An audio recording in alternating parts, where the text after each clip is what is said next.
Hello guys, ಇವತ್ತು ಪೂರ್ತಿ ಬರೀ ಅಡಿಕೆ ಬೇಯಿಸಿದ್ದೇ ಆಯಿತು. ಇವತ್ತು ಡೇ ಫುಲ್ ಬರೀ ಅಡಿಕೆ ಬೇಯಿಸೋದೇ ಕೆಲಸ, ಇನ್ನೇನಿಲ್ಲ.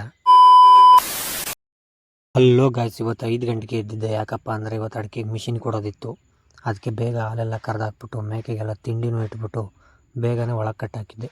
ಒಳಗೆ ಕಟ್ಟಾಕಿದ್ದಾದಮೇಲೆ ಆಳುಗಳು ಕೂಡ ಬಂದರು. ಅವ್ರು ಬಂದಮೇಲೆ ಮಿಷಿನ್ಗೆಲ್ಲ ಲೋಡ್ ಮಾಡಿಟ್ಟೆ. ಲೋಡ್ ಮಾಡ್ತಿದ್ದಂಗೆ ಸ್ಟಾರ್ಟ್ ಕೂಡ ಮಾಡಿದ್ರು. ಸ್ಟಾರ್ಟ್ ಮಾಡಿದ್ದೆಲ್ಲ ಆದಮೇಲೆ 2 ಅವರಿಗೆ ಮುಗಿದೋಯ್ತು. ಮುಗ್ದೋದಾದಮೇಲೆ ಅದರೊಳಗೆ ಸಿಪ್ಪೆಯಲ್ಲಿ ಸ್ವಲ್ಪ ಪೀಸ್ ಇರುತ್ತೆ, ಅಡಿಕೆ ಚೂರುಗಳು, ಅದನ್ನೆಲ್ಲ ತೆಗೆದಾಕೊಂಡ್ವಿ. ಆಮೇಲೆ ಬೇಯಿಸೋ ಕಡೆ ಬಂದೆ. ಬೆಳಗ್ಗೆಯಿಂದ ಬೇಯಿಸ್ತಿದ್ದೆ. ಆಮೇಲೆ ಸ್ವಲ್ಪ ಕರೆಂಟ್ ಕೂಡ ಬಂತು. ಕರೆಂಟ್ ಬಂದಾದಮೇಲೆ ತೋಟಕ್ಕೆ ನೀರು ಬಿಡಬೇಕಿತ್ತು. ಹಾಗೆ ಪೈಪ್ಗಳನ್ನೆಲ್ಲ ಎತ್ತಾಕಿ ನೀರು ಬಿಟ್ಬಿಟ್ಟು ಬಂದೆ. ಅಷ್ಟೊತ್ತಿಗಾಲೇ ಸಾಯಂಕಾಲ ಆಗೋಗಿತ್ತು.